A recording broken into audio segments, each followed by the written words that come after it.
अस्सलाम वालेकुम। Blender as a video editor की सीरीज़ के साथ मैं हूं सलमान नसीम। आज के लेक्चर में हम वीडियोस को स्पीड अप और स्पीड डाउन करना सीखेंगे।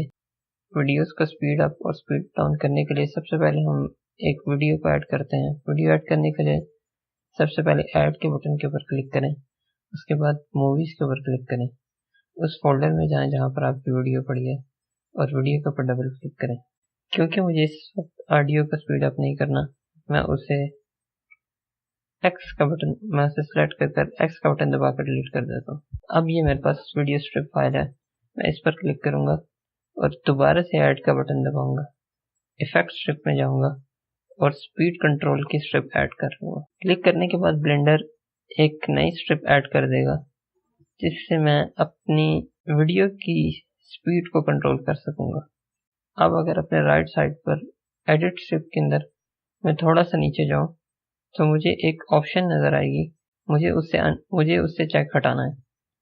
जब मैं उससे चेक हटा दूंगा तो मेरे पास स्पीड का फैक्टर आ जाएगा, जो कि इस वक्त 0 है। और 0 का मतलब ये है कि अगर इस वक्त मैं Alt A दबाऊंगा तो ब्लेंडर इसकी स्पीड को 0 कंसीडर करेगा और वीडियो को बिल्कुल नहीं मूव करेगा। अब अगर मैं यहाँ पर 1 लिख दूं, ये वीडियो को एक्चुअल स्पीड के अंदर चलाएगा। ब्लेंडर के अंदर स्पीड अप और स्पीड डाउन इन्हीं दो फैक्टर्स के साथ किया जाता है। यानी कि सबसे पहले मैंने स्पीड फैक्टर डाला जो कि 1 है। मैं इस फैक्टर को जिस भी नंबर से मल्टीप्लाई करूंगा, ब्लेंडर मेरी वीडियो की स्पीड उतनी ही कर देगा। लाइक अगर मैं मल्टीप्लाई बाय 2 करूं तो इसका मतलब इस वक्त ब्लेंडर ने मेरी वीडियो की स्पीड 2x कर दी है, यानी स्पीड डाउन कर दी है। अब अगर Alt A दबाकर मैं वीडियो को चला कर देखूं तो आप नोटिस करेंगे कि वीडियो की स्पीड पहले के मुकाबले में डबल हो गई और जब वो अपनी ड्यूरेशन पूरी कर लेगी तो उसके बाद रुक जाएगी। इसके लिए हम दोबारा से हमने उस फ्रेम को ढूंढना है जहां पर वीडियो एंड हो रही है। लाइक ये लास्ट मूविंग फ्रेम है, जिसके बाद मुझे कोई मूविंग फ्रेम नजर नहीं आ रहा। तो मैं यहाँ पर अपने कर्सर को रखकर सबसे पहले राइट हैंडल के ऊपर, अपने वीडियो स्ट्रिप के राइट हैंडल के ऊपर क्लिक करूंगा और शिफ्ट एस दबाऊंगा। अब मेरी वीडियो उतने ही साइज के ऊपर 2x के अंदर डबल स्पीड के अंदर चलेगी और अगर मैं रेंडर करूंगा तो ये इतनी ही स्पीड के अंदर रेंडर होगी।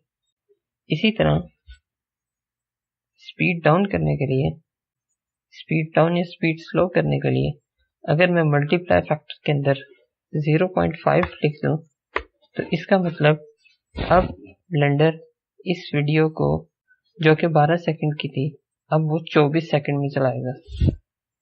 अगर मैं इस वीडियो को स्टार्ट से देखूं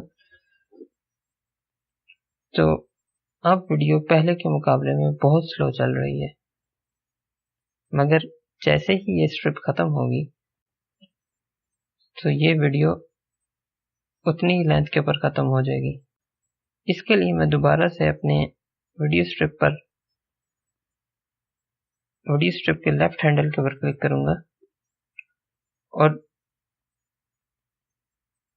24 फ्रेम के ऊपर जाऊंगा और शिफ्ट एस दोबारा दबाऊंगा। शिफ्ट एस से एक शॉर्टकट है जिससे मैं अपने स्ट्रिप को एग्जैक्टली उस जगह पर लेके आ सकता हूँ जिस जगह पर मेरा कर्सर है। लाइक इस वक्त मैंने इसके हैंडल पर क्लिक किया है। इसका मतलब अगर मैं अब शिफ्ट एस दबाऊंगा तो ये स्ट्रिप को उस साइज के हिसाब से बड़ा कर देगा। अब अगर वीडियो को मैं शुरू से देखूं तो ये वीडियो पूरी स्लो मोशन के अंदर चलेगी। आप जितना भी स्पीड अप या स्पीड डाउन करना चाहते हैं, आपने सिर्फ मल्टीप्लाई के फैक्टर्स के अंदर चेंजेस करनी है। लेकिन जिस तरह हमने लास्ट लेक्चर में की फ्रेम को सीखा था, अगर मैं चाहता हूं कि मेरी वीडियो स्टार्ट के अंदर स्लो रहे और टाइम गुजरने के साथ साथ वो फास्ट हो जाए, तो उसके लिए मुझे की फ्रेम का इस्तेमाल करना पड़ेगा और मल्टीप्लाई फैक्टर के अंदर की फ्रेम नहीं चलता। इसके लिए मैं दोबारा से इधर 1 लिखूंगा और की फ्रेम के इस्तेमाल करने के लिए मैं स्पीड फैक्टर का यूज करूंगा।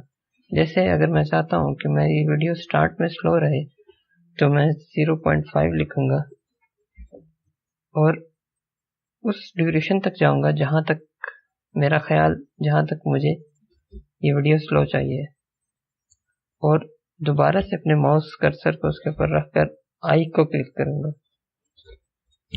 येलो होने का मतलब ये है कि इस वक्त इस प्रॉपर्टी के अंदर की फ्रेम डल गया हुआ। उसके बाद मैं थोड़ा सा 3 सेकंड आगे अपने कर्सर को आगे मूव करता हूँ और यहाँ पर मैं 2 लिख देता हूँ, यानी अब इसकी स्पीड 2x हो जाएगी और दोबारा से आई का बटन क्लिक करता हूँ। अब अगर अपनी वीडियो को मैं स्टार्ट से देखूंगा तो ये स्टार्ट में बहुत स्लो चलेगी और उसके बाद टाइम गुजरने के साथ साथ ये फास्ट हो जाएगी।